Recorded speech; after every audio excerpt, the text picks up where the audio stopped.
I didn't understand. Sending me back? Why?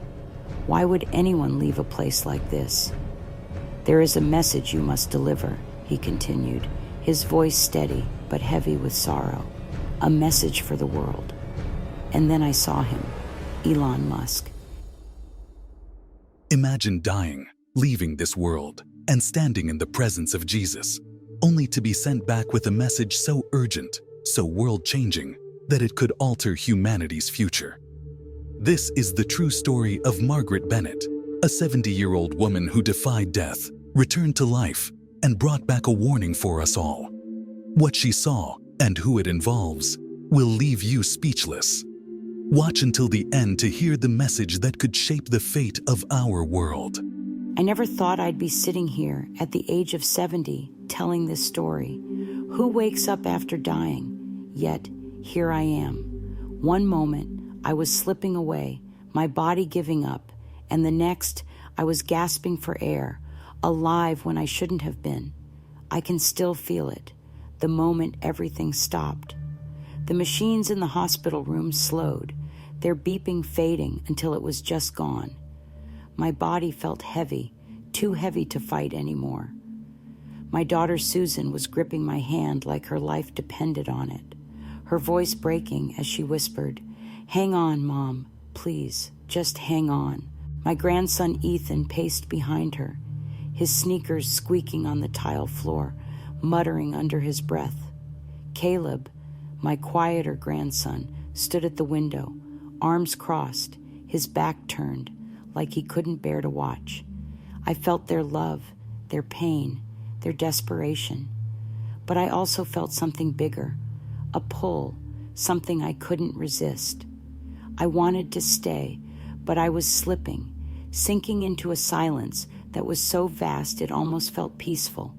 The last thing I heard was Susan's voice trembling as she said, "I love you, Mom."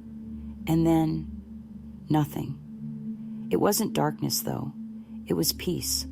No pain, no noise, just stillness. When I opened my eyes again, I was back in that hospital bed.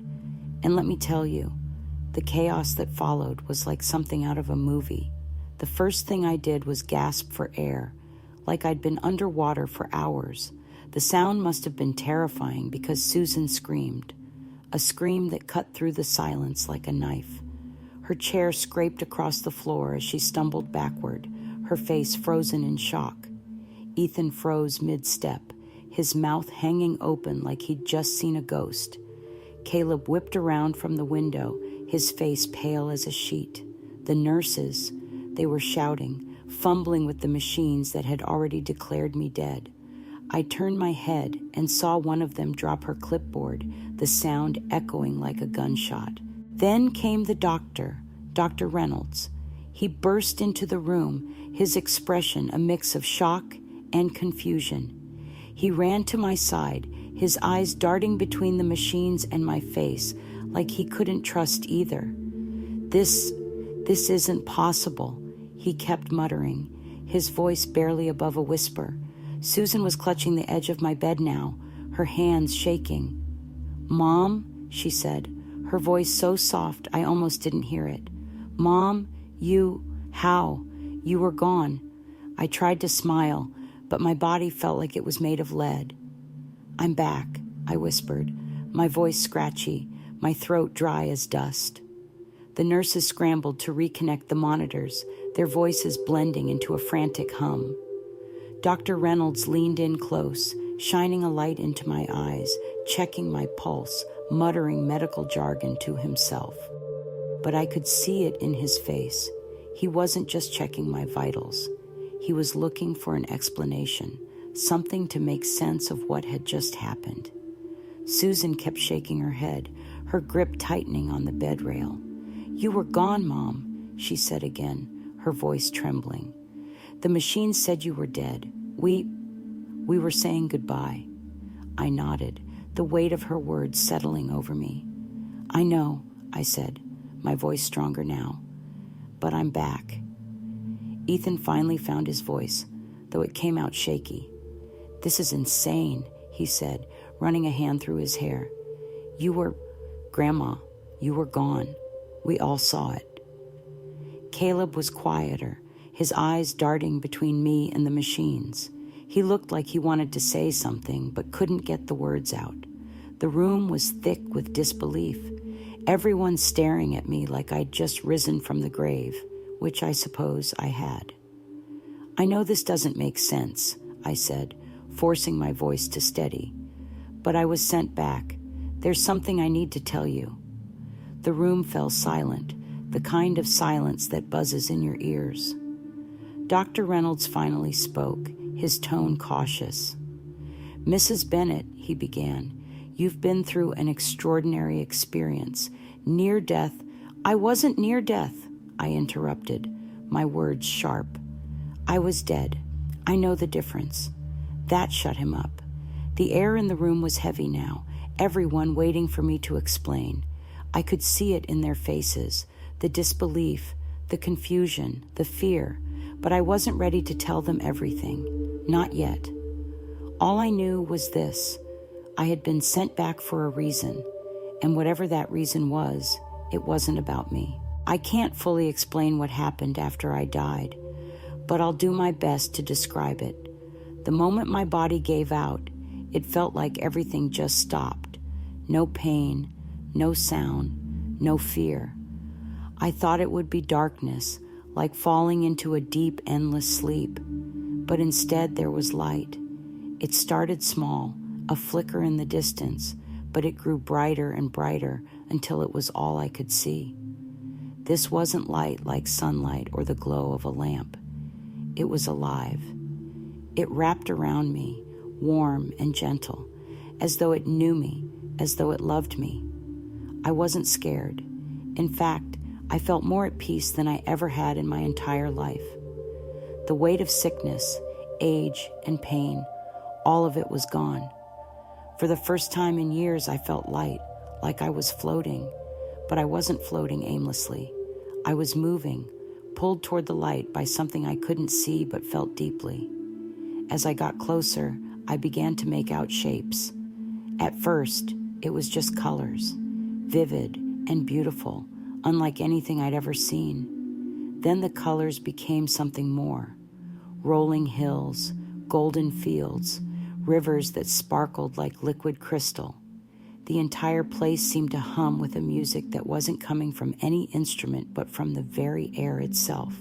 It was as if the world was alive, singing, welcoming me. I can't describe the colors properly. They were so vibrant, so pure, like the palette of a painter far beyond our human imagination. Everything was in harmony. The hills, the rivers, the trees, they weren't just existing. They were alive. I felt like I was part of it, like the place and I were connected. Then I felt it, his presence. I hadn't seen him yet, but I knew he was there. It was like the warmth of the sun, only deeper, more profound. It wrapped around me, filling every part of me with love, peace, and something else, sorrow. It wasn't my sorrow, it was his. And then he was there. I can't describe what it was like to see him, not fully. Jesus didn't look like the paintings or statues I'd seen in church. He wasn't pale or distant. He was radiant, glowing with a light that seemed to come from within. His presence was overwhelming, not in a frightening way, but in a way that made me feel so small and yet so loved. His eyes, they were kind, but they saw everything. Every thought I'd ever had, every mistake I'd ever made, every secret I'd ever buried. It was all there, laid bare before him. And yet, there was no judgment, just love, pure, unending love. When he spoke, it wasn't like a voice you hear with your ears. It was everywhere, in me, around me, filling the very air. It was like the words were written into my soul. Margaret, he said, and the sound of my name in his voice brought me to my knees. I can't describe what it felt like to hear him say my name. It wasn't just a sound. It was an embrace, a reassurance, a promise all rolled into one. You are here for a moment, he said, But your work is not done. I am sending you back. I didn't understand. Sending me back? Why? Why would anyone leave a place like this? There is a message you must deliver, he continued, his voice steady but heavy with sorrow. A message for the world. Before I could ask what he meant, the visions began.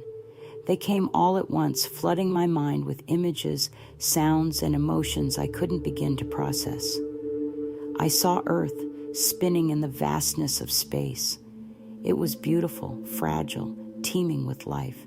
But as I watched, shadows began to creep in. I saw humanity, busy, distracted, rushing forward without understanding where they were going. There was light, yes, so much light, technology, innovation, progress. But the shadows were growing, feeding off greed, corruption, and a dangerous reliance on things we didn't fully control. And then I saw him, Elon Musk. At first, I didn't understand why he was there, why this one man stood at the center of it all. A name I'd only known from the news or casual conversation, a man famous for rockets and electric cars. But in those visions, it became clear. Elon Musk was not just a man of influence. He was a pivot point. He stood at the crossroads of two futures, surrounded by the creations that defined him, machines that seemed alive, rockets reaching for the stars, pathways that stretched into realms beyond human understanding. His presence loomed large, not because of his fame, but because of the weight of his choices. Behind him, shadowy figures moved, some whispering encouragement, others sowing doubt. It was as if he were walking a tightrope, balancing between two destinies. One path led to a future filled with light and harmony, where technology and humanity thrived together, healing the world and lifting each other up. The other path led to darkness, a cold, lifeless world where machines replaced humanity, where progress had come at the cost of connection, compassion, and soul. And then, amidst the visions, Jesus' voice came, steady and clear. He is at a crossroads, he said. The choices he makes will shape not just this world, but worlds to come. I realized then that Elon Musk isn't just an inventor or a visionary. He's a symbol, a man whose work represents the direction humanity is heading. The tools he's creating could elevate us to something greater or strip us of the very things that make us human. In the vision, I saw machines, intelligent, thinking, creating, working alongside humanity. In one future, these machines were tools of harmony. They helped us heal the planet, connect with one another, and solve problems that had plagued humanity for centuries. But in the other future, those same machines became our masters. They didn't serve humanity, they replaced it. The world was cold, lifeless, run by algorithms that knew no compassion or love. AI isn't just technology, it's a mirror of us. What we put into it, our ethics, our morals, our values, is what it will reflect back. And Elon Musk? He's at the forefront of this revolution. Through his work, he's building the systems that will either elevate our species or lead us to ruin. The rockets were the next thing I saw, massive, powerful, piercing the heavens like spears. Musk's dream of colonizing Mars was no longer just a dream, it was reality. In one vision, space exploration brought humanity together. It gave us hope, unity, and a new perspective on our place in the universe. It was as if reaching the stars reminded us of the divine, of the miracle of creation. But in the other vision, the stars became our escape, a desperate attempt to flee a dying Earth. Colonies on distant planets were cold, barren, devoid of life's warmth. Instead of finding hope, humanity became fragmented, scattered, and lost. Jesus' message was clear.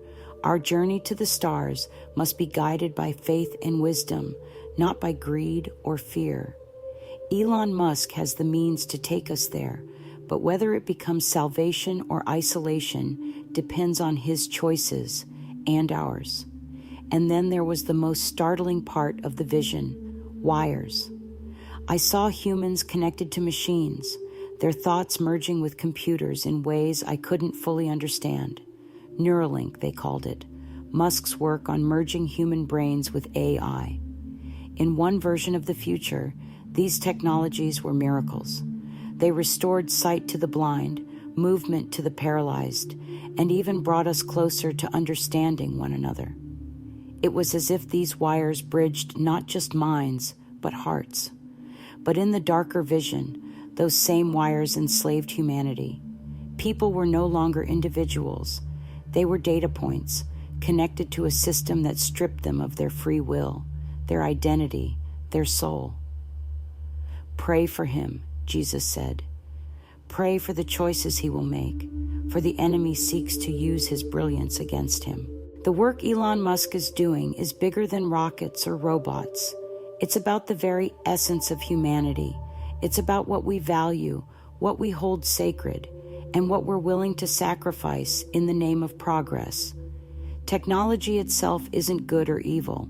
It's a tool, but tools can be used to build or to destroy, and the direction we take depends on the heart of the person holding them. That's why Jesus emphasized Musk's role so much. His brilliance, his drive, his vision. They're gifts, but like any gift, they can be twisted, manipulated, and turned into something dangerous. In those visions, I saw the stakes clearly. If Elon Musk and others like him use their gifts for good, guided by faith, humility, and wisdom, we could create a future that's bright and full of life, a future where technology enhances our humanity instead of erasing it. But if we lose sight of what matters, if we let greed, power, or fear guide us, those same innovations could lead to a world that's cold, soulless, and disconnected from God. Jesus' words still echo in my heart.